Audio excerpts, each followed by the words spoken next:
on behalf of the management and staff of Rivers State Ministry of Special Duties and National Emergency Management Agency South-South, I'd like to welcome you all to this special occasion of the downscaling flood early warning strategies to the grassroots. Let me humbly apologize for starting a bit late than we scheduled. We'll roll on straight away by constituting the timetable.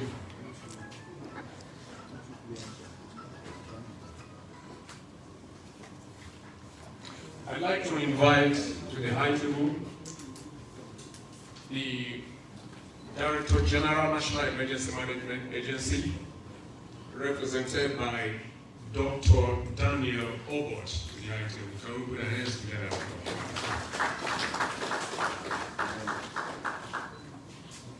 May I also invite the Permanent Secretary, Rivers State Ministry of Special Duties, Dr. Adebiyi Harry to the high table.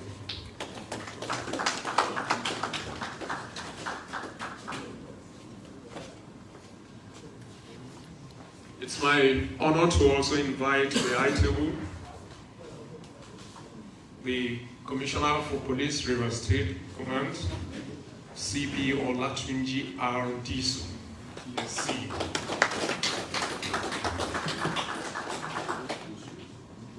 I also invite the CTC Chairman, Degema Local Government Area, Honorable Anthony Sobrekon.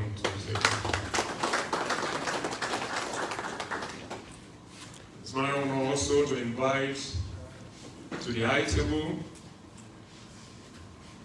the CTC Chairman, Ahoada West Local Government Area, Daddy John Green.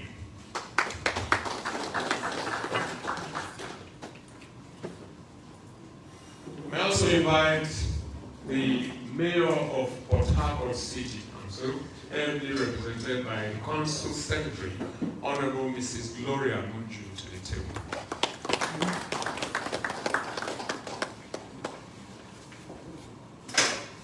Let me also invite the Sector Commander, Federal Road Safety Corps, Christopher Kuje, to the high table.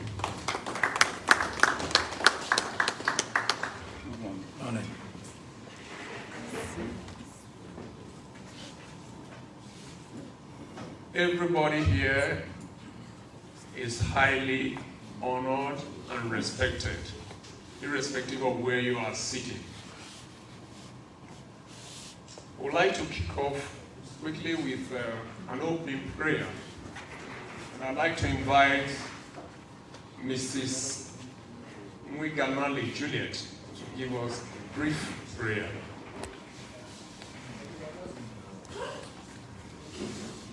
Can we ready for prayers? In Jesus' name. Father, we exalt your name. We thank you, God, for a time like this. We thank you, God, for bringing us together to discuss the progress of this state of Nigeria.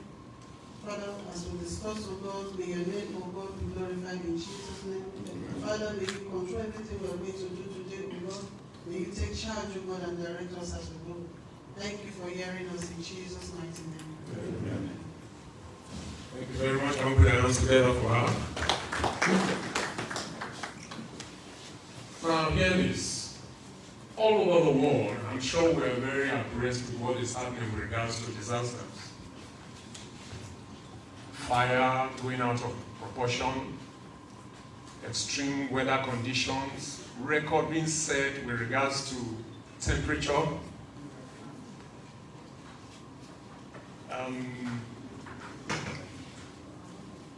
Flood disaster, typhoon, tornadoes, earthquake, whatever.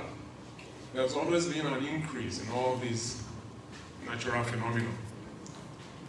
Nigeria and Rivers State is not an exception. Let me pause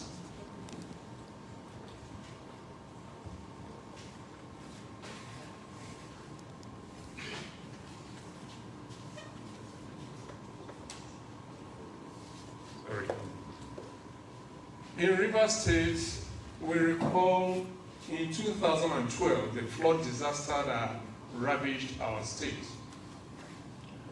It brought untold hardship to our people. Lives were lost, the ecosystem was affected, infrastructure was either damaged or destroyed, farmlands were washed away, fish ponds were lost, means of livelihood of people were lost.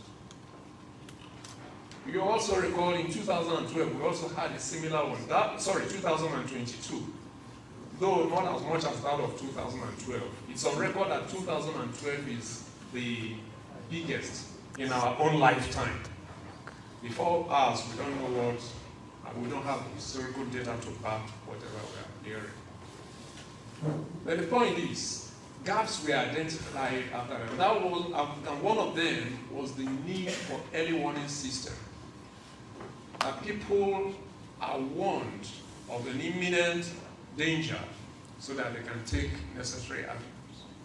One of the advantages of early warning system is that it enables groups, individuals, organizations, governments, and critical stakeholders in emergency management to take informed decisions that will enable a reduction in loss of lives and property.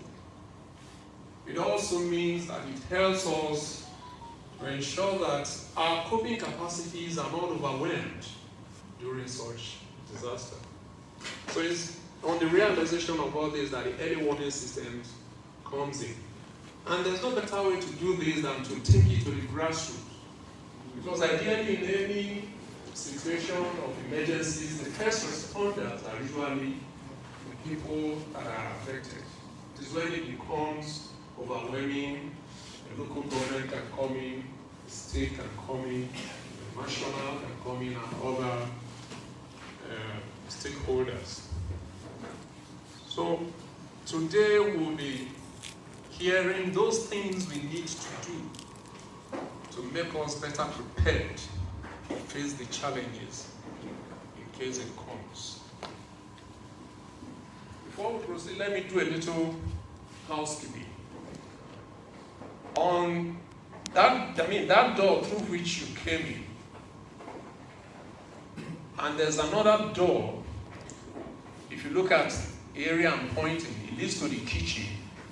There's a door that leads, and that's the emergency exit. This door is not working. I've checked it. I'm trying to find out, and I can't have anybody to. But in the case of emergency, our exit will be here and there. We'll quietly march out and assemble at a muster point, just by the swimming pool there. For convenience, we have one upstairs, and we have one that we can use at the swimming pool. I'll also encourage us humbly to put our phones on vibrate or silent so that we can concentrate.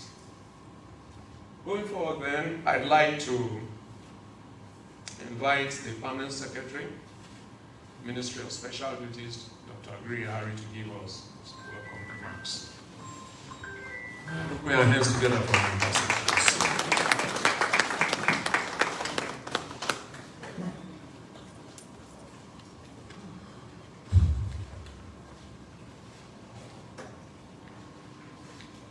First, before I even start talking, let me apologize for us starting a little late.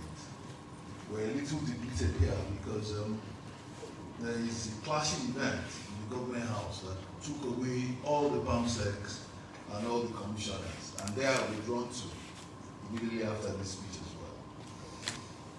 All dignitaries here present, Sector Commander, Police Commissioner, DG NEMA, NEMA staff and colleagues, and all CBOs, chairmen that are present, those representing the mayor. Special thanks to my LGA CDC chairman, he was the first to arrive. All of you, I tell you, thank you for coming. Now, for opening remarks, really, as the company has said, we've had several major floodings, notably that of 2012 and that of 2022. And with all those major floods, we've learned our lessons of mitigation preparation. I even mind you the floods.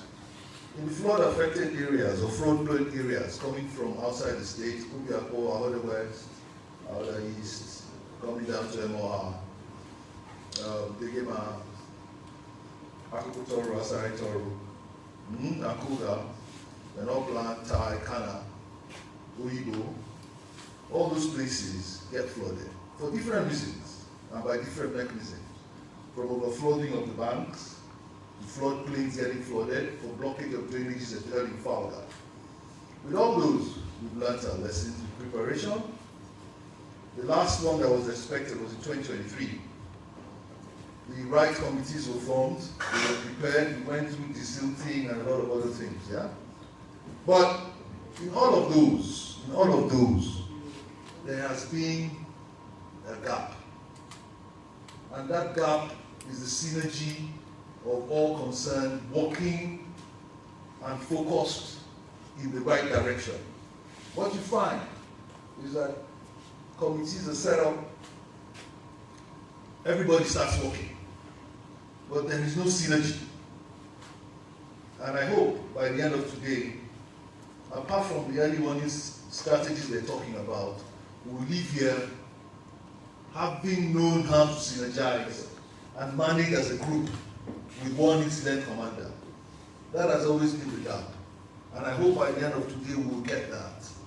Now, the place is a little depleted, and I'm giving one of the excuses. The other reason probably is there is really no flood yet. So the response is slow, and it's a red flag. Because this is one of the most important things you do in mitigating for disasters. And I hope the NEMA people will not leave here without telling us how they do the risk analysis, so that we too can do in our own LGAs and not have to wait for them to come. Having said that, for all of us that have managed to come, let me tell you thank you and welcome. Thank you very much. Can we put our hands together again for Dr. Adebiyi?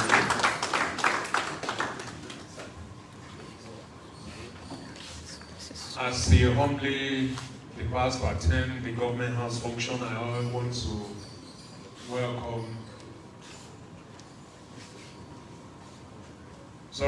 We also have in our midst the permanent secretary, Ministry of Water Resources and Rural Development, who is represented by our madam that said our opening prayer, Mrs. Wanganule Juliet. Can we just recognize you, madam? You're welcome. Thank you very much. Let me now invite the DG NEMA to give us his opening speech. DG sir.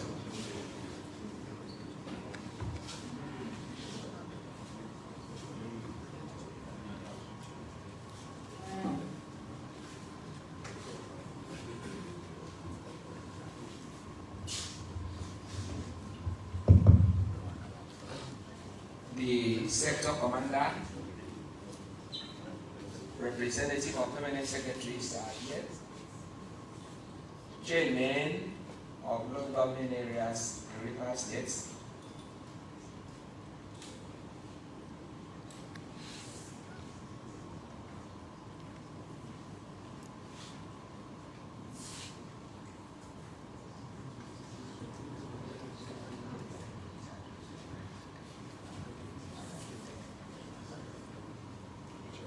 sorry for that interruption.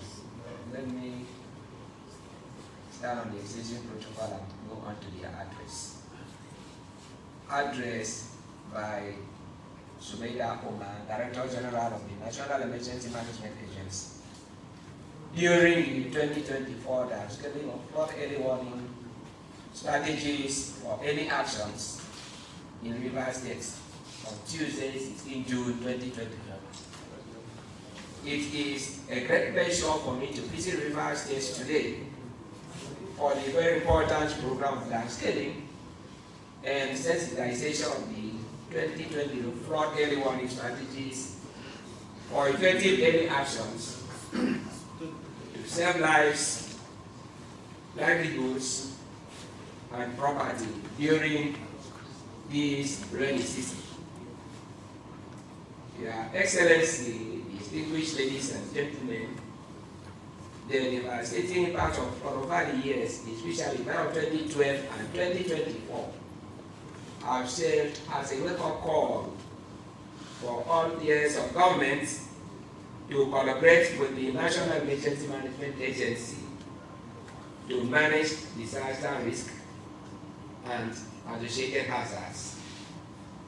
In the recent past, lives have been lost, means of livelihood and infrastructure amounting to millions of naira have been destroyed due to unmitigated incidences of flood in our dear country.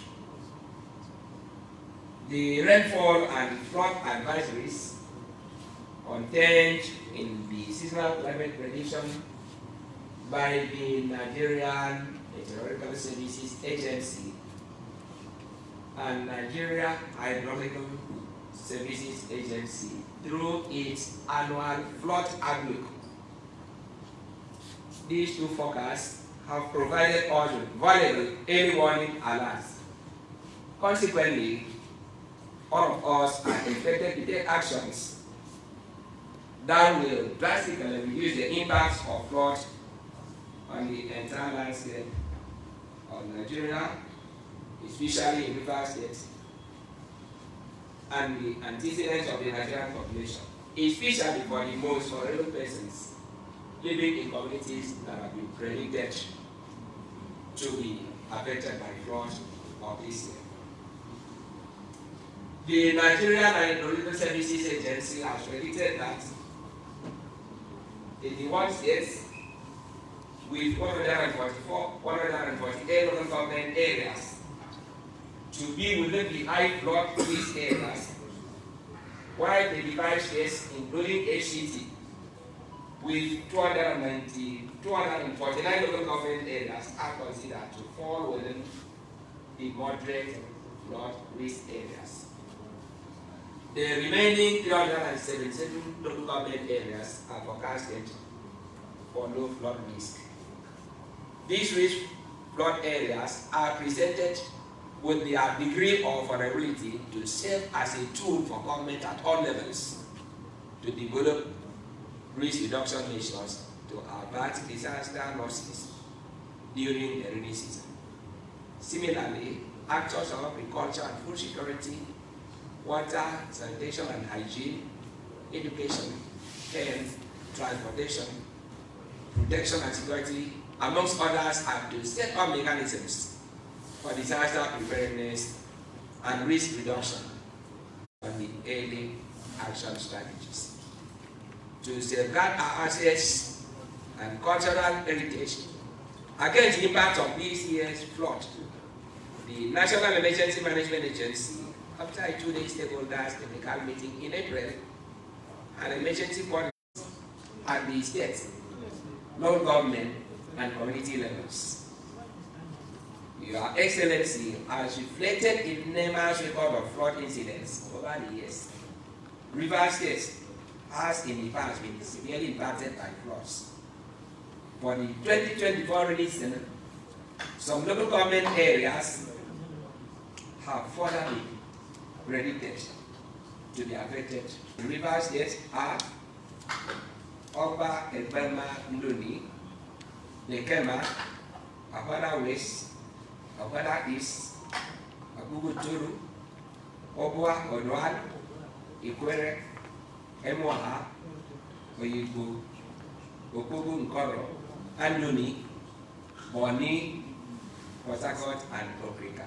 These are the local government areas that have been identified to be affected by high flood and moderate floods in Rivers State. These areas mentioned here have been conveyed in a correspondence to the government of Rivers State, and this underscores the flag off of this sensitization in Rivers State today. Accordingly, I call for support in this initiative of the downscaling, flood early warning, and risk communication in order to promote mitigation against the floods of 2024 at the grassroots. Your Excellency, distinguished ladies and gentlemen, I find it necessary to stress that management of disaster risk in contemporary times hinges on community-wide participation. Leaving no one behind approach and philosophy as being stressed by the United Nations Disaster Risk Reduction. As we always emphasize, disaster management is everyone's business. We must work together to safeguard communities and risk, protect critical infrastructure, and support uninterrupted socio-economic activities in Rivers State. It is my hope that today's event will go a long way in reducing the impact of the annually recurring floods and to safeguard the private and communal livelihoods of the poor people of Rivers State. This is the guaranteed part of driving socio-economic growth and development in line with the Zonal framework for disaster risk reduction 2015 to 2030 and the Sustainable Development Goals of 2030. In a final note, I tell Your Excellency, the Royal Fathers, the good people of the state, and all the distinguished partners here present for finding time to attend this unique national marathon event. Thank you. Thank you very much. We can do better than that. Thank you. As we go on, I like us to recognize the presence of the Honorable Commissioner for Health, Rivers State, represented by the Director Emergency Medical Services, Dr. Uchum Silvanus. Can we put our hands together for him? So you're welcome. I want to invite the National Emergency Management Agency to give us a presentation, which will be an eye-opener, which will be the main reason why we are here. Let's see the lessons we'll learn from them.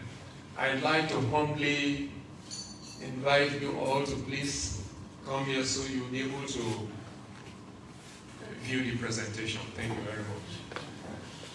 NEMA, stage is yours.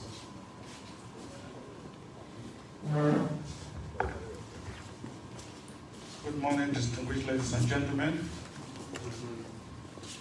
At this point, we have to bring you what the National Emergency Management Agency NEMA has in respect of disaster preparedness and risk reduction strategies on the outcomes of the 2024 seasonal climate prediction and annual flood outlook.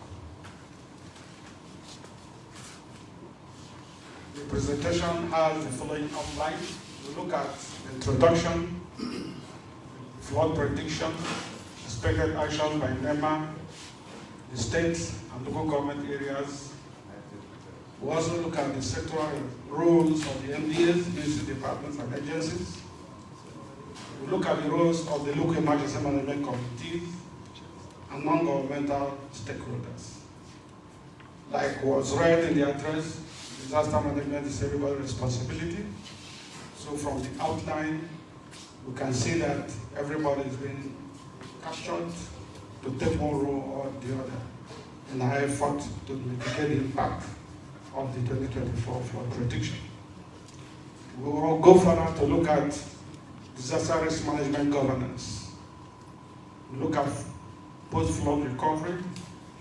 We look at the recommendations And we'll end the discussion by looking at the channel and disaster. My name is Dr. Godwin Tepikor. I'm the Deputy Director of Disaster Reduction, National Emergency Management Agency, NEMA, Abuja headquarters. Next slide, please. By way, now go back. By way of introduction, the National Emergency Management Agency has two critical stakeholders that she relies on. On the 20th day of February 2024, they came up with the seasonal climate prediction. The document is online. The summary of it is that the seasonal climate prediction gives us an idea of the rainfall patterns across the country. From there, next slide, the Nigerian Hydrological Services Agency now look at the rainfall patterns and get a prediction on the annual flood outlook for the country, wherein states and local government areas will be predicted to suffer from either high flood risk, moderate or low flood risk. And that exercise was also carried out on the 16th of April 2024. NEMA couldn't have done anything in terms of why we are here to downscale the predictions without hearing from two meteorological agencies. So that was done, and NEMA is here to give us the strategies on how to prepare and mitigate for the flood. The 2024 flood prediction, according to the annual flood outlook by the Nigerian Hydrological Services Agency, predicted that 36 states with 148 local government areas have been predicted to be within the high flood risk areas. Again, 35 states, including FCT, with 249 local government areas, are also considered to fall within the moderate flood risk areas. And the remaining 377 local government areas are forecasted to fall within the low flood risk areas. This is a chart giving us all the states that have been predicted and the local government areas. Our interest here is Rivers State. So can we go to the next slide? For Rivers State, like we also heard from the DG's address, some local government areas have been predicted to suffer from high flood risk areas. These include Ogba, Egbema, Ndoni, Degema, Ahoada West, Ahoada East, Akokotoro, Ahoada, Ikwere, Emoa, Oyegu, and Opopokoro. These local governments have been predicted to suffer from high flood risk. This is the map of Nigeria. You can see the legend there. The red indicates high flood risk. The purple indicates moderate. This other one that is white in color indicates the low flood risk. So having heard from NISA about the local government areas and the states that will be impacted, the question is, what next? Next slide. This is flood of 2022. That is the Abuja-Logoja Road.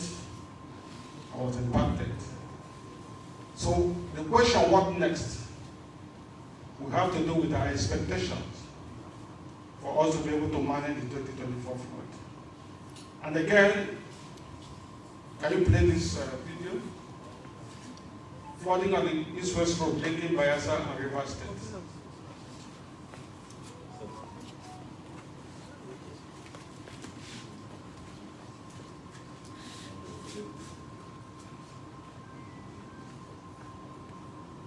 It's important that we watch this video for 1 minute to be able to give us an idea. Some of us may just have been hearing about flood impacts, what flood can do. But with this video, it will tell us actually the impact of flooding. It's not playing? Okay. So, in answering the question, what next? We couldn't have just come to River State to tell Rivers people what to do without also informing the state what we have been able to do as a federal agency that is coordinating disaster management in Nigeria. So one of the things we did was the National Emergency Management Agency convened a 2-day experts technical meeting of relevant stakeholders from ministries, department agencies on April 17 and 18, 2024 to analyze the disaster risk management implications of the seasonal climate prediction and the annual flood predictions. Again, NEMA convoked the expert forum that produced the 2024 climate-related disaster preparedness, risk reduction, and mitigation. The strategies are as they affect key sectors of the Nigerian economy, like agriculture and food security, water resources, transportation, health, telecommunication, and power generation and distribution. Again, the National Emergency Management Agency had to also inform states about the prediction, so letters were written to the state governors, conveying local government areas of their states to be affected by the 2024 flooding. NEMA did not end at that. On the 7th of May 2024, the agency convened an emergency coordination forum to sensitize national stakeholders to call on their state offices to support state government during the forecasted 2024 flood. That was our DG during that meeting addressing the stakeholders. Now, we are here to actually do the physical downscaling. Having told us what we have been able to do, it's now the turn of the agency to inform the state and the critical stakeholders on what they need to do in order to prepare and mitigate the impact of the predicted 2024 flood. So now is the physical downscaling of the early warning alerts and the flag of sensitization campaign nationwide. That is why we are here today. Next slide.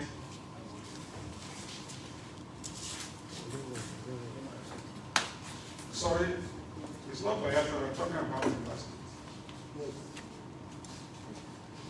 I'm giving you the wrong slide. Sorry.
Well,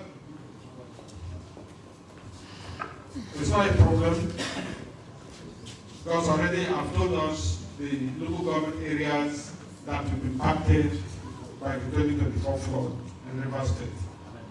So what was to be shown there was a map of River State and the local government areas that will be impacted.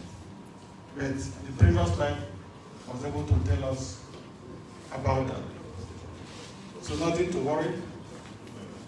So having discussed what the National Emergency Management Agency at the federal level has done. So now it's expected actions to be carried out by the state government. Some of these actions constitute short, medium, and long-term actions. Some short-term actions that can be taken, medium-term actions that can be taken, and long-term. We know that disaster management is a continuum. I will start from mitigation, prevention, to preparedness, to response, and all that. So it's a continuum. So some actions can be taken now immediately, some actions can be taken later, and some can be taken further down the cycle. So one of the actions expected by the state to be carried out is to downscale early warning measures to the local government areas for efficient disaster response. What we are saying here is that we don't expect that this downscaling should end in Port Harcourt here. Because from the prediction we just read out, is the local government areas that will be impacted. And it's communities in these local government areas that will be impacted. So we expect that this downscaling should be taken to the local government areas.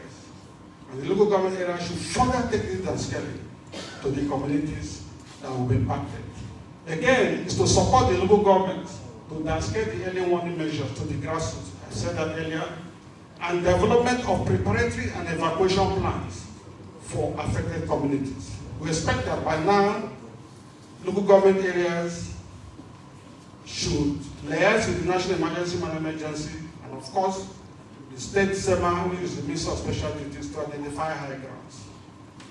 Identification of high grounds will enable early action in the event of the flood, and to put in measures that will enable timely evacuation of those communities that will be impacted by the flood. Again, SEMA should conduct regular coordination meetings to monitor the state of preparedness and implementation strategies by NDAs and develop a state contingency plan.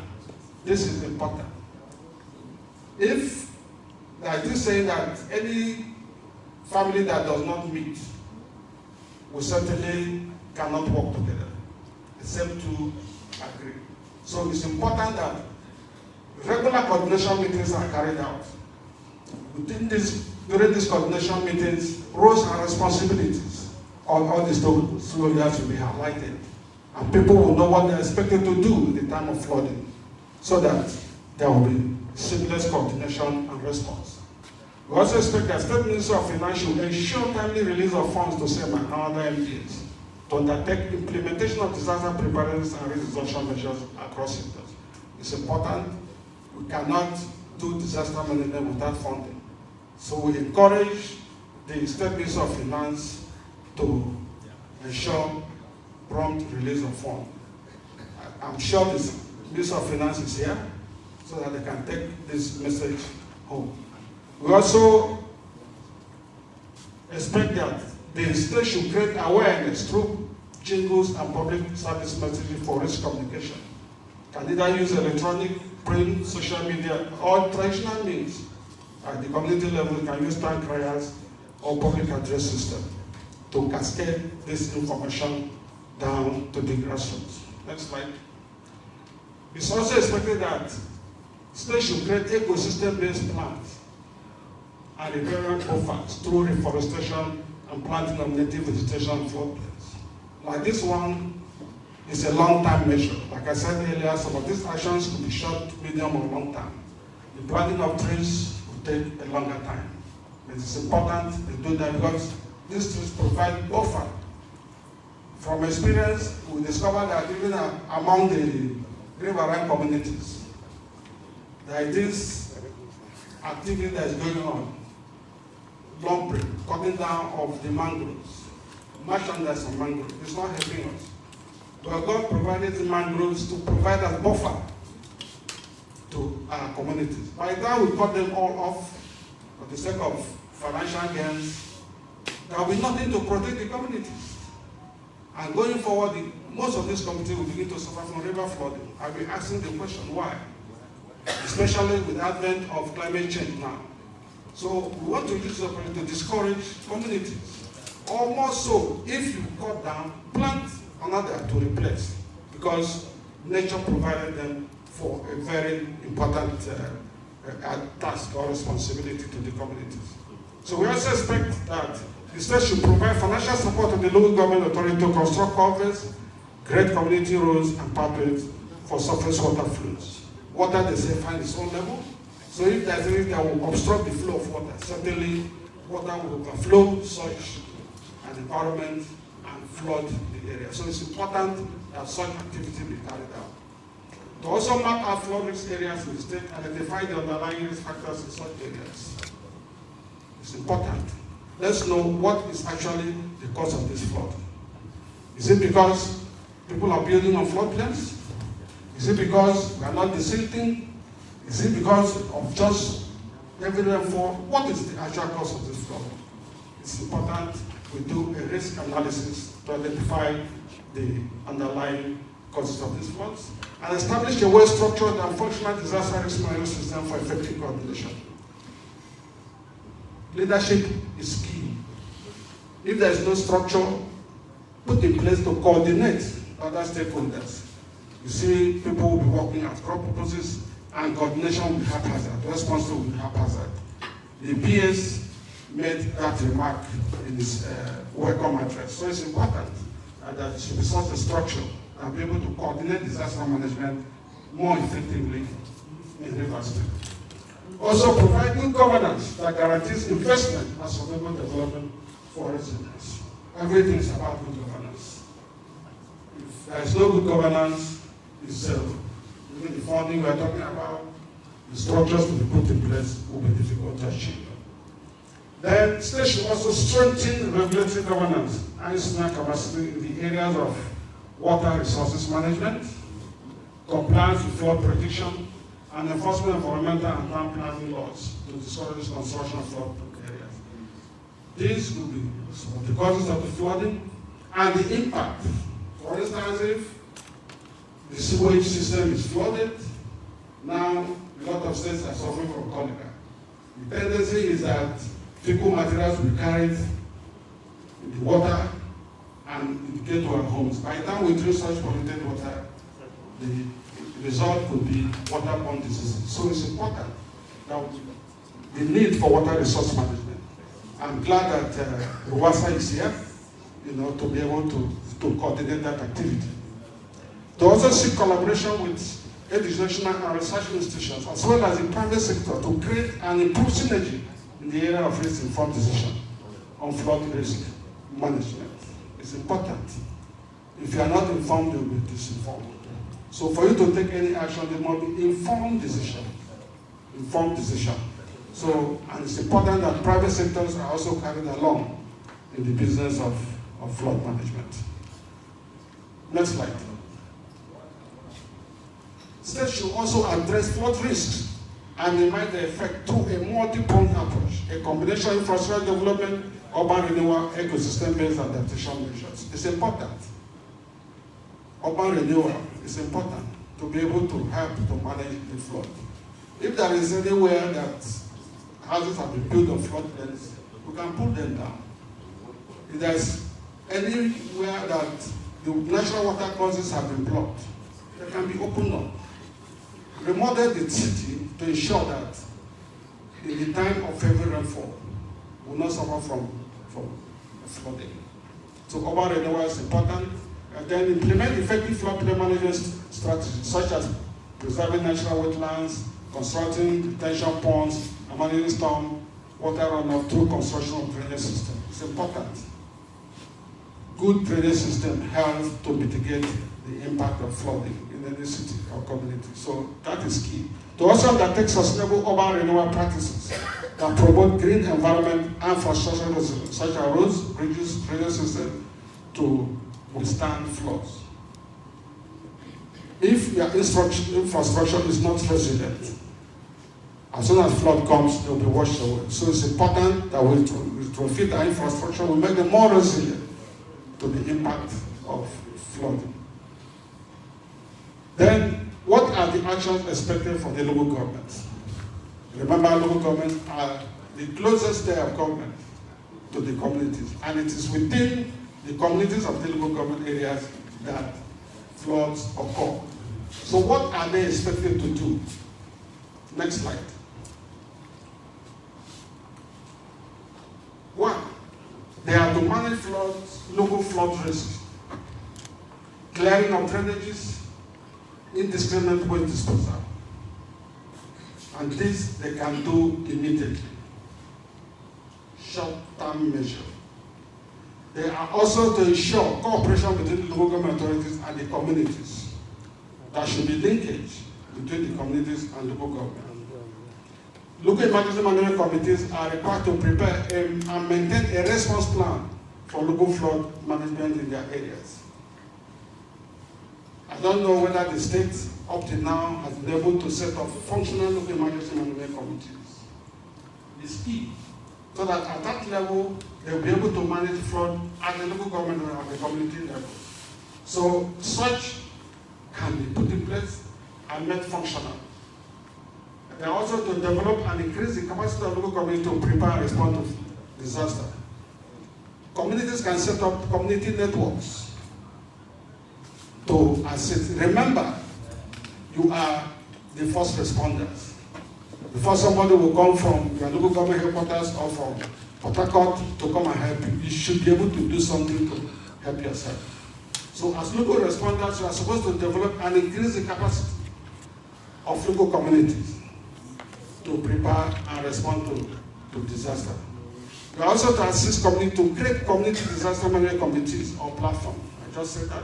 And also assisting community to develop community preparedness and response plans. You should be able to develop that for your community. If you are in doubt, you can consult NEMA or SEMA to assist you to put these structures in place. Then, local governments authorities also to assist community to create community emergency response teams. People that can assist community effort in search and rescue, in response, before external help comes. So they should be able to set up such emergency response teams. NEMA has what they call local emergency management vanguards or volunteers.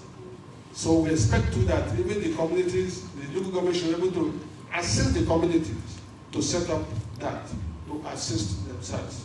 And carry out regular deseeding, clearing of drainages and underwater channels within their domains. This is key, because if the drainage channels are clogged, like I said earlier, the tendency is that the water will overflow and flood the environment. So they should open up the channels, like look at the community effort on this slide. Flood has taken over the roads, but what did the community do? They didn't just sit idly by. They had to put a makeshift bridge for themselves. So that is a community effort. We will encourage communities in like manner to look at their peculiar challenges and set up structures that can help them to mitigate the impact of flooding should it arise. Also discourage indiscriminate dumping of waste in water channels. Waste clog river channels, the clog channels. So we discourage people.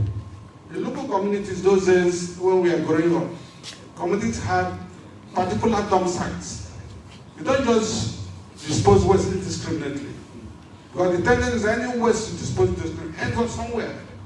And possibly it end up where it will not allow the water to flow. And before you know it, your community is flooded. So we should discourage indiscriminate dumping of waste in water channels. Identify high suffer grounds for possible evacuation and camp setup.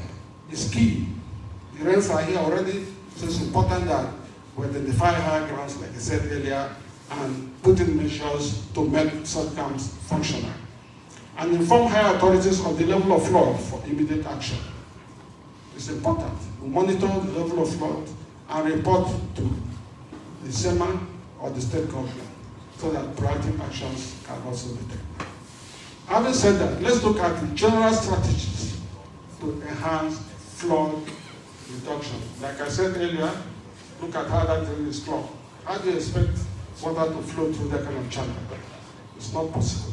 Look at how the whole community is flooded, and that was a road also flooded. So what we are talking about is stream. And it's important that all of us concert effort to ensure that we mitigate the impact of the 2022 flood as predicted. So the general strategies to enhance disaster situation: one, like we said earlier in the intro, some key sectors of the economy will be impacted. One of such is agriculture. So we encourage that farmers should be educated on formation of cooperatives and engage in risk transfer. There's a tendency where year in, year out, flood will come and wash away farmlands, wash away crops. We are discouraging it. We are encouraging farmers to set up cooperatives and take up insurance. By so doing, even if the flood comes and washes away your farmland, at least the insurance company can come to your aid and give you some capital to restart your life. You may not lose everything completely. So we encourage that cooperatives be set up, and such cooperatives should take up insurance for their members. We also establish a clear communication protocol to disseminate clearly early warnings to the community through various channels. We said that before. It's important. If we are informed, this is common saying that the word that informs the cripple early enough does not consume it. As soon as you heard of it, you have taken up. So it's important that people get early information to enable them to take early action. 3, the subnational entities, including chairmen and councillors, should work with community leaders, community-based organizations, faith-based organizations, and youth leaders to ensure water challenges and ponds are addressed regularly. This is important. Form community-based organizations. The CDC is there, the churches are there. Form faith-based organizations to also assist, because you also operate within this community. So it's important that you come together to assist the communities where you serve. That could be part of your social corporate responsibility for the community.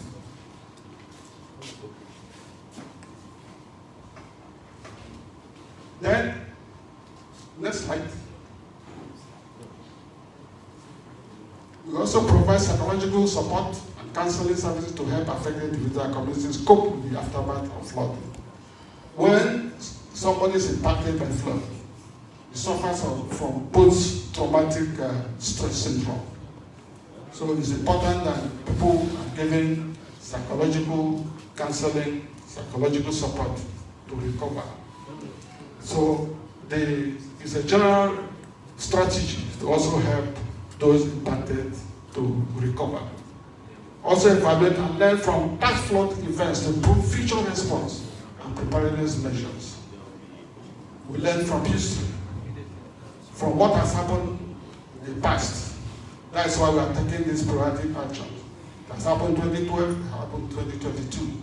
And we don't want a repeat of what happened in those two flood cycles to also happen in 2024.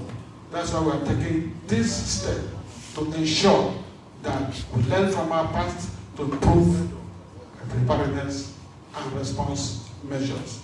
Next slide. Recommendations for key sectors. The State Ministry of Agriculture should encourage the use of agricultural extension workers and extension services. It's important so that they will be able to know when to plant and when to harvest. Now, what is involved is smart agriculture, climate resilient agriculture. There are some crops you could plant before the floods come, you have harvested them, so that you don't lose anything. So the extension workers should be encouraged to assist the farmers to learn these new techniques, encouraging the planting of improved variety of seedlings and climate-friendly farming approaches. I just said that. Ensure that livestock vaccination and aquaculture management is enhanced.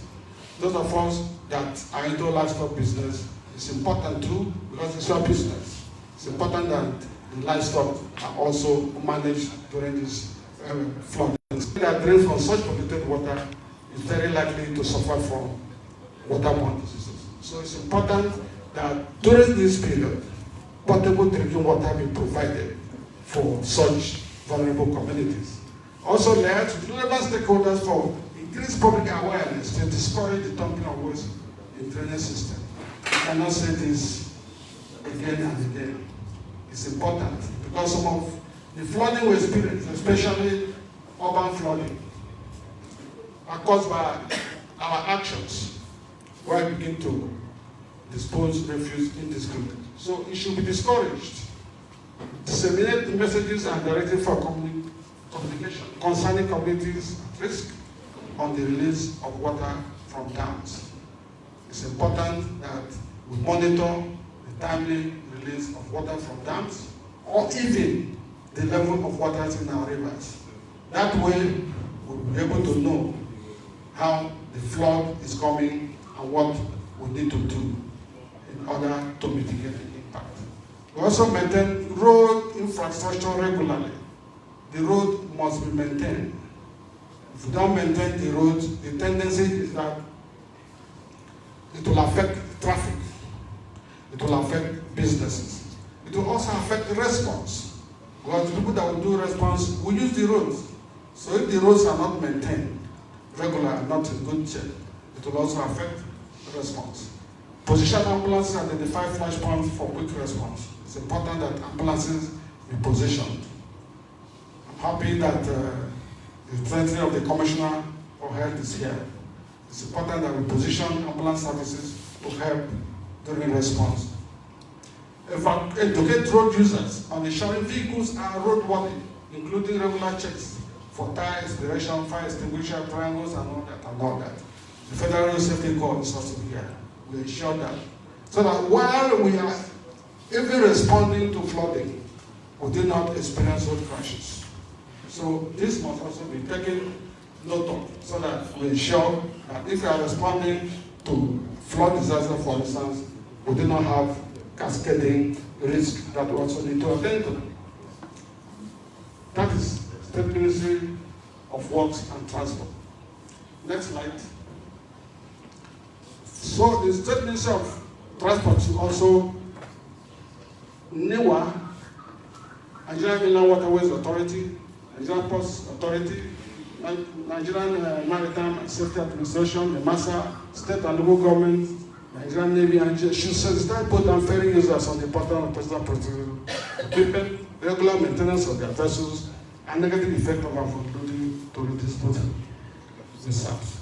We are a riparian state, and a lot of the times we experience both mishaps. So it's important that we take empty measures, we take corrective actions to ensure that before we buy on any boat, we use PPEs and make sure that our boats are regularly maintained so that we reduce the incidence of boat capsizes. Then the health sector, the State Ministry of Health, in collaboration with relevant stakeholders, should conduct regular health stakeholders meetings to evaluate the health sector preparedness activities. It's important. Even though we are talking about flooding, the health of the people too is also important. So the Ministry of Health should also help to conduct that assessment. Also carry out public health emergency risk communication in probably flood high-risk areas to promote safe behaviors on infection, prevention, and control against flood risks. Remember, during flooding, it's an opportunity for mosquitoes to begin to breed. And once mosquitoes breed, the tendency is that people will suffer from malaria, suffer from other waterborne diseases. So the Minister of Health should come on board to assist to do these evaluations and make sure that the health of the people is promoted. And position medicaments and health consumables among others. It's important that by now we should be able to pre-position our medicaments, the Service of Health, so that they can respond during the flood disaster. And also conduct continuous capacity building for health workers in emergency events. The need for training and retraining cannot be overemphasized. So it's important we conduct regular trainings to ensure that people are prepared and equipped to carry out their own assignment. The telecommunications sector, the Minister of Information and Communication and relevant sector should, next slide, carry out sensitization of the populace on dangers inherent in staying close to telecommunication masts and making calls during stormy and thunder weather. We are all aware of this. Maybe for monetary gains, a landlord will just give a portion of his land for telecoms to erect their mast. Masts emit radiations. You may not suffer from it now, but in the future, the impact, the accumulation of this radiation in your system will begin to tell on you. Possibly that time you begin to accuse your uncle or your stepmother for being responsible. So it's important that we take these precautions. And we also desist from making calls, especially those of us that use these Android phones during storms, during thunder. We are advised to discourage the use. To ignite electrical current and it can result to fire. Incidences are bound where people have been killed during the process. So we discourage those engaged in such practices during thunderous weather. We advise telecom operators to against further cycling of telecom within residential areas. Funds to SEMA and other MDAs to take implementation of disaster preparedness reduction measures across sectors. Funding. We cannot talk less about funding because without funding, there is nothing we can achieve. The education sector is not also left out because we know that during flooding, schools are closed. Those that are not closed are converted to IDP camps. So they are also an important sector. We advise school administrators to guide the safe release of students during the rainy season. Don't just release students, oh, it's ready, release them to go home. They're under your custody for that period. So ensure that you release them safely and they get to their homes in good health. Expected outcomes from NEMA, state and local government actions. In all of this, the objective is to save lives and property, ensure non-disruption of economic activities, especially agriculture and small-scale enterprises, ensure safety of infrastructure such as roads for ease of transportation and movement, and enhance disaster-resilient communities. Our communities must be made resilient to disasters. Achieving minimal cost in recovery, rehabilitation, reconstruction, and resettlement. By the time we put all these measures in place, the cost for recovery will be reduced. And there are also reduction in displacement to guarantee social protection and family bonding. By the time we also put all these measures in place, the impact will be as low as possible. And we may not suffer or experience large-scale displacement of people. Remember, during flooding, family bonds are disrupted. Very severe situation. Not necessarily flooding, even the other disasters. The father will not know where the wife is, the wife will not know where the children is, so family bond is disrupted. But by the time we put all these measures in place and ensure that we reduce the impact of this flood, we'll continue to enhance and ensure family bonding. Also promote environmental resilience, ensure food security while reducing economic and social vulnerabilities. By the time we also put all these measures in place, we'll be able to enhance food security. And after all of this, how do you report your disaster? We have a reporting channel here. First, like we said, every disaster happens in a community. So the community is the first port of call. If the community experiences flooding, they should report to the local emergency management committee. Report to the local government. The local government will now report to SEMA.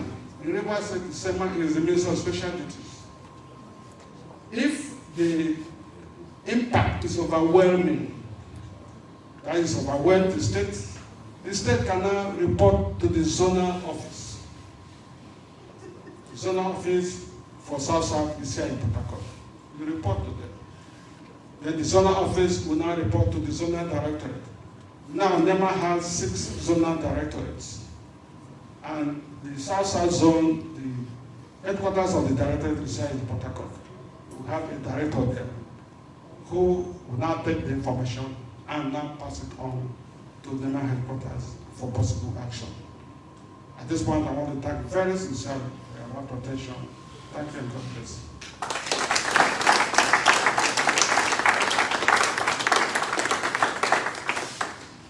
Thank you very much. Can we put our hands together again for him? That was very insightful. We've come to the interactive session. If you have questions, if you have an opinion, that experience you want to share with us, there's always a better way of doing things. If there's something we've done before, they should have a better way of telling us to do it. And you can criticize us, but please make it constructive.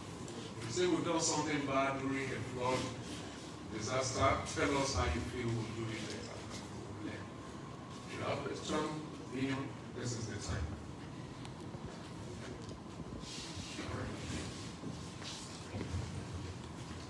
Let me start on the already established protocol. From experience, what I gathered is that, number one, locating the higher grounds so that in terms of heavy floods, people can move. Then the second challenge is sustaining the people when you gather them. It has always been a problem. And that is the area I would like us to look. When the people are gathered, we don't know how long they are going to stay in that particular area. But most times what we hear is, oh, there's no food, there is no pampers for the children, those things that they need. How do we sustain them while it lasts? That's my conclusion. Thank you. Thank you very much.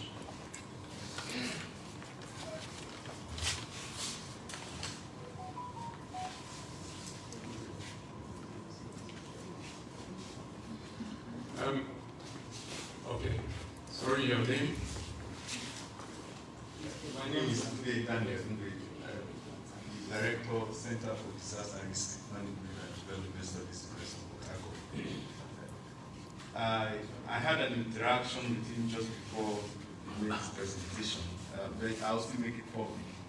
In downscaling the local governments that have been impacted, I told him that one of the things that we have done is to further downscale these flood zones to communities.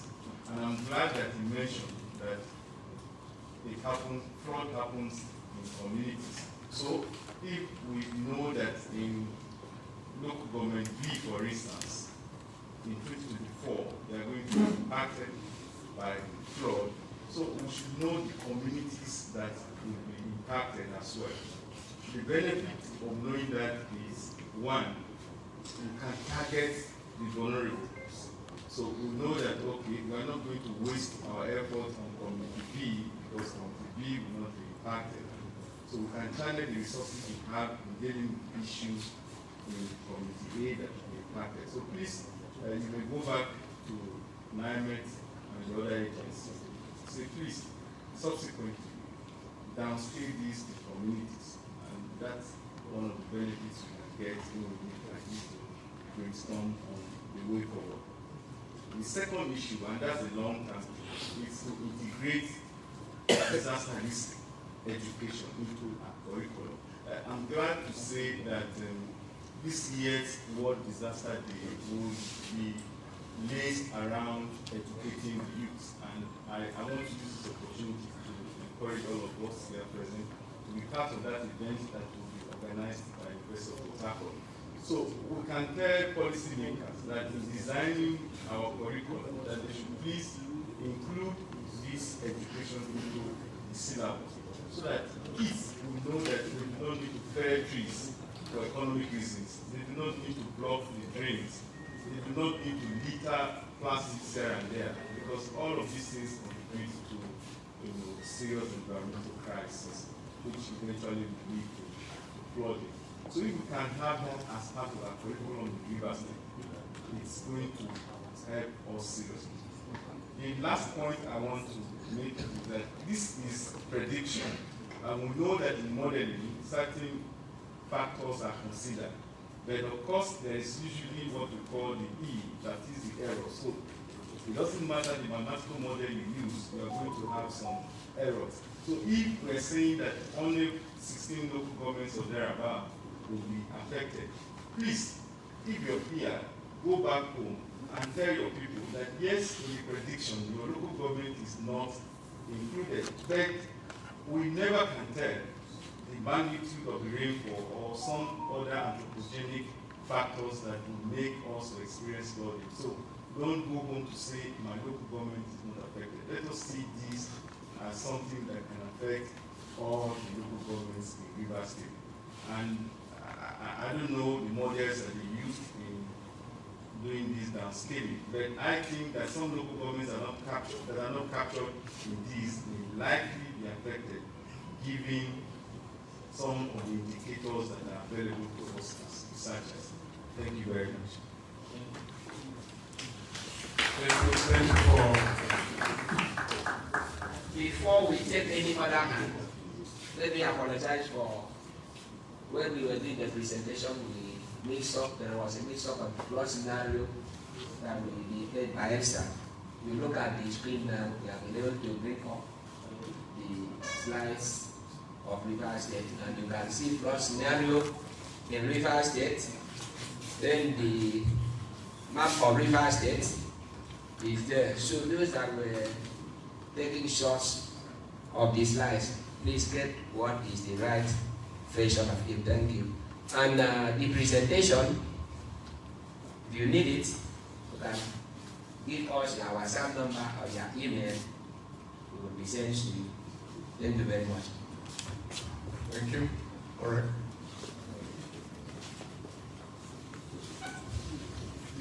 My name is Dr. Zamfara State, representing Ministry of Health, and all the time my friend, Lecturer Tepikor, who actually did justice to this topic today. We have come a long way. Last year, all the floods were then in River State, and we fought most of the floods together. So most of the things he's saying here is like out of, not necessarily the book work, but out of his doggedness experience as gotten in fighting floods. And I will say that somebody asked the question, those CTC chairmen, I'm sure you know what happened in your local governments, that's why you're specially invited, particularly in Ahoada West. I didn't see Onega here because Onega was flooded beyond, this is representative from Onega here, the flooded, who were in Ndoni, where of course no house was standing, the house was submerged, and a lot of work was done. So all those local governments will know that Ahoada East started with the IDP camp in Ahoada East. And the problem, the young man, someone who asked question about what happens when they gather in the IDP camps. That's where I really want to see us work with synergy in the IDP camps, because one, we want to have people in the IDP camp. Once there's we on the other side, the legal aspect to set goals, do all the needful. But the truth of the matter is that everybody goes to the IDP camp to go and do one thing or the other, not properly coordinated. And that's a very big problem. So it's a very big problem in handling people in the IDP camps. So I think I wanted to say that the Ahoada East man here, or the Ahoada West converts to Ahoada East, because most of the time there's no place in Ahoada West for IDP camp. What the Ahoada West always is flooded completely from NEMA to Johnny, because I don't have access to those places. So most of the people just come in the Ahoada East to stay in the Waje and different all the uplands in those areas. Then you see that the population there is quite missed up to the almost of course to stay out of areas that we can have so many plants in normal and rest of those places. These places I mentioned are the worst hit areas in the state. The really areas that are not accessible. Abuja was also there with the book associated in the IDP camp in the LGA. So I think the question of how to handle them, resources come from NEMA. I'm not speaking for NEMA. I know that last year NEMA got the resources. The state government got the resources. But what we have is that the people maintain it, how to share them, how to manage the resources in the camp was a very big problem. The security was an issue. is most of the camp. So that was security needs idea. Because security is not an issue also in those areas. So I really want to thank and just bring up these issues up to speed so that these are our new citizens chairman, because the past don't have the experience. They need to go and see what's happened there and get ready, because when it strikes, you don't know, people walk, and walk. Thank you so much. Thank you very much for the enlightenment.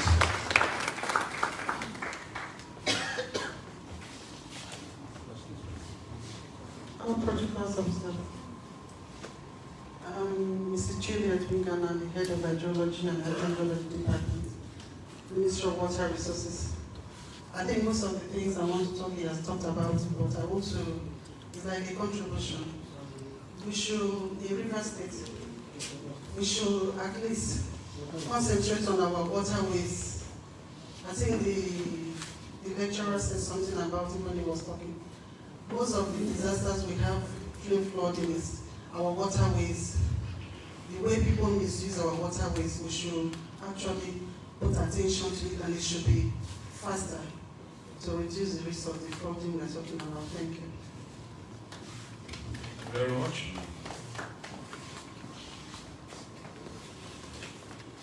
Good morning, everybody. ACP Corona Inc. The AC Operations Service Bodies Government.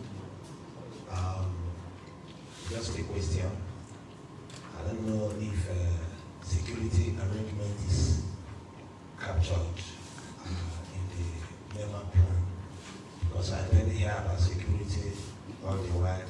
Is it an oversight, or rather, should I put it? Where is the place of security in the IDB now? Thank you very much. Thank you, sir. All right.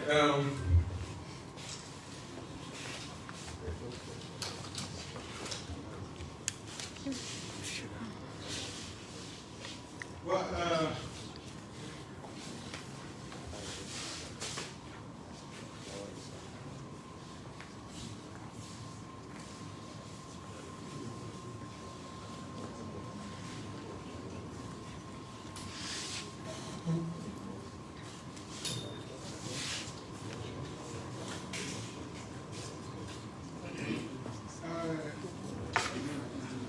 security is one of our critical stakeholders.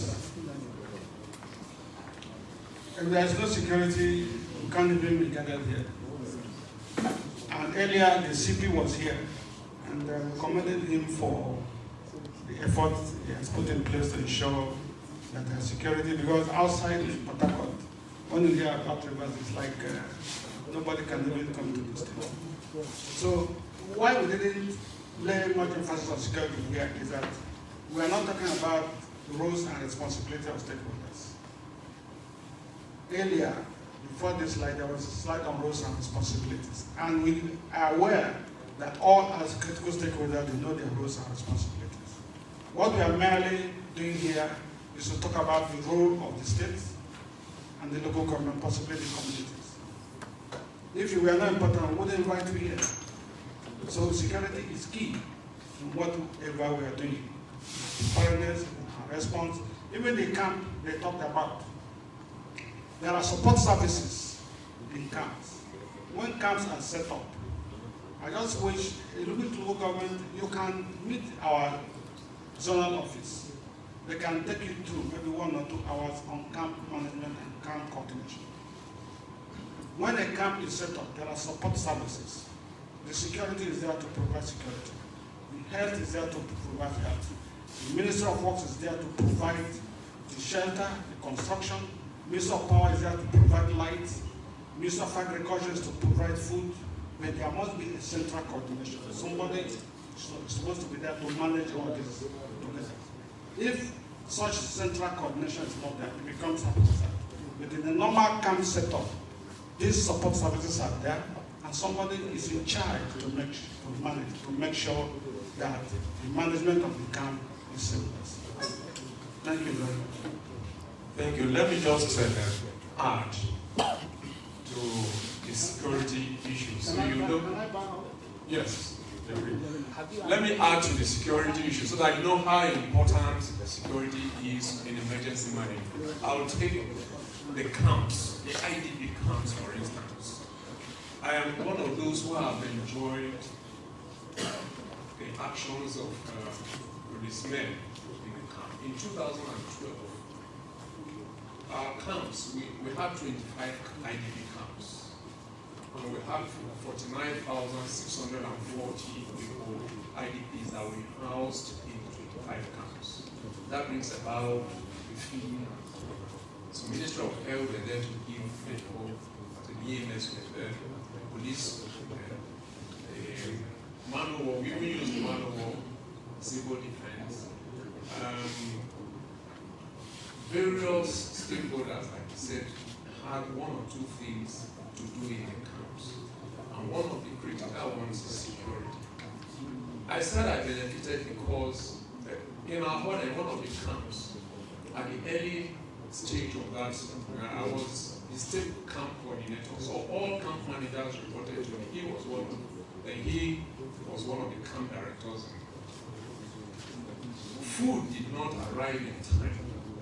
Some group of men, I wouldn't say they kidnapped me, they held me hostage and said that they heard that the governor had released money to us and we are not seeing food and all that. I was fortunate, someone who saw what happened now called my commissioner. The commissioner now called the deputy governor. The deputy governor was the chairman of the flood committee. They now called the CP. The CP now called the JTF in Ahoada. The Ahoada East have a JTF. They now have to come to the camp to rescue them. So that is one instance. The other instance is that we have a lot of things that happen. These are people that are traumatized. These are people that are hungry. These are people that are confused. In their midst, you have experience. In their midst, you have thieves. That is the truth. You have common camp situation is like your normal village. Everybody and everything happens. We had instance in one of the camps in Ahoada too, where they are finished cooking. They are finished cooking, they are ready to serve from nowhere from the bush. Bad boys just came, they just hijack everything and left. So you can see what we see. We have seen instances where stores in various camps were broken into in the night and food and meant for agriculture. So a lot of we have seen fighting. But we were able to manage this with the presence of security in those various camps. There were lapses, of course, because there wasn't much.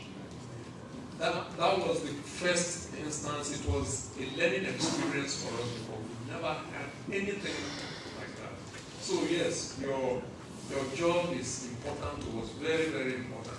Without it, managing a camp will be very difficult because of the nature of people we have there.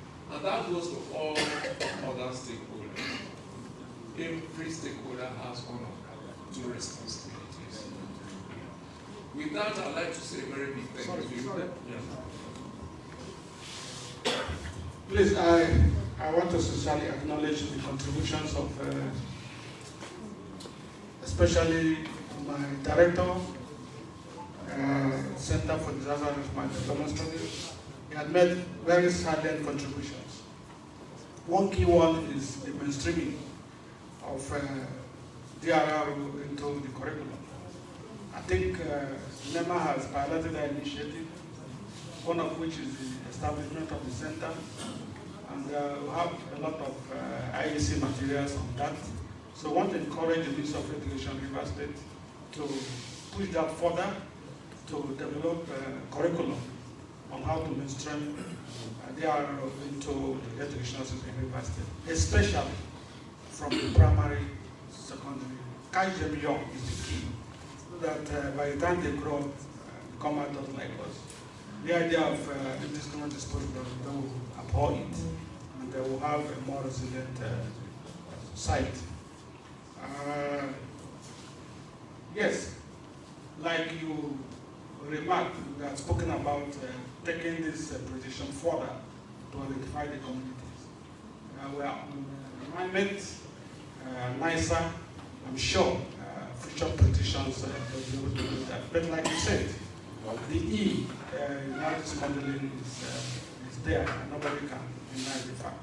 So we all come from communities, and our local knowledge should be able to tell us that besides these predictions, that during flooding our communities are flooded.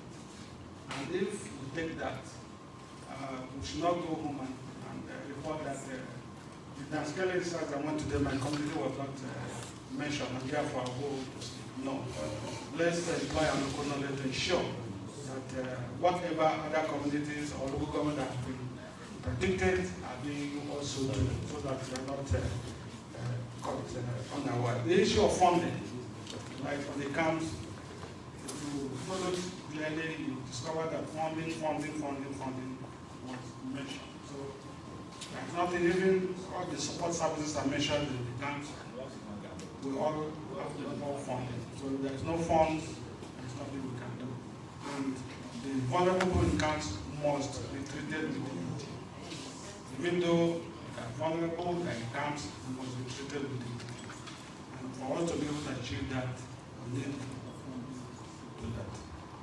On that note, I want to thank you sincerely for being part of this Downscaling exercise. Thank you and God bless. Thank you very much, everyone.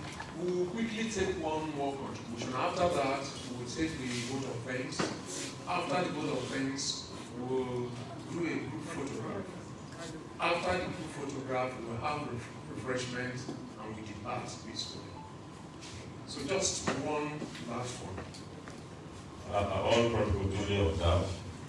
My name is Corps Commander Christopher Buje, Sector Commander Grassroots of River State. My own, I just want to advise here on the need for synergy. At least I've experienced with NEMA not today, in Kano, Sokoto, Delta, and the rest of the places. I know even when I was the national headquarters in Abuja, I was sent to River State that time and Bayelsa. I joined the NEMA team that actually came down to River State here, and then we went to Bayelsa in relation to this flooding. So what I want to advise, especially the caretaker committee chairman, is the need for at least in the out of 23 local government now, we have 19 road safety staff that have been posted to your local government. So the key word there is synergy. Nobody that is sent to your local government is a waste. Everybody has something to give you. And when it comes to the issue of flooding and what we're discussing here, people have a very good attribute to contribute. So what I want to appeal to you is the issue of carrying everybody in the local government along, not to sideline anybody. Synergy is the key word. Once you do that, you discover that some of the things you take for granted, you discover that you have gold in your own house, but because you neglected the gold, you begin to look for solution where it is already there within you. So that is also my candid advice, and I pray God will see us through. Thank you. Thank you very much. Quickly, somebody raised a concern about the IDPs. If they are sick, people are sick, who pays for the bills? Hear this. When I was head posted, I don't know what it is, whether it was an iron or a wood, I don't know. Just hit me on my left calf here. And it was swollen. So after my release, I went to the general hospital at Ahoada. I received all my medications. I did not pay a dime. What we did then, or what the state government did, was that they instructed the health center to treat anybody that was referred from the IDP camp free of charge. So we had referrals from the IDP camps to the hospital. They were treated, they were even given on outpatient basis. They were given tablets, drugs. they did not pay anything. Secondly, Ministry of Health came with a mobile clinic or mobile hospital, and they treated people. They did not collect any penny. Nigerian Army brought their mobile clinic as well.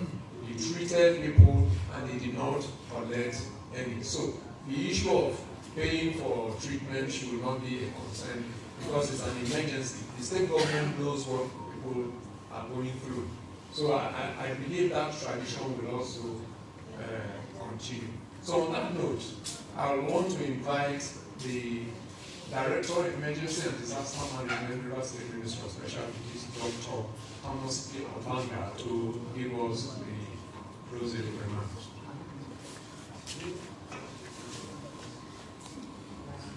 Good evening. Adopting the existing protocol now. Let me correct the MC. Engineer, I'm not sick. I'm not doctor. I'm not a doctor yet. He's prophesying. Well, on behalf of the River State government, the Ministry of Special Duties, I thank you all for honoring this invitation, and I believe we all have learned something that will help us to take care of,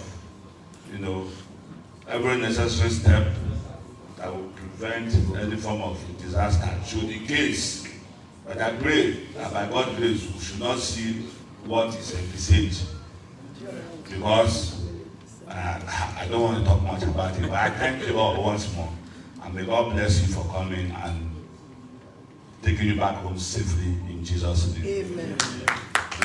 I have been informed by the photographer that we need, because of the numbers, we need to go out. Sorry, where is he? The photographer? Yeah, the entrance. Okay, the entrance. We'll assemble at the entrance. We take the group photograph, then we.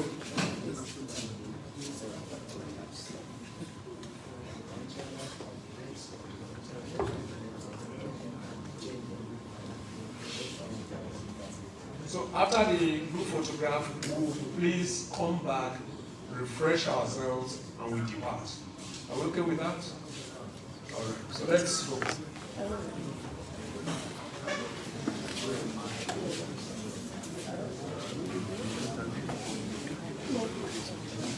My friend.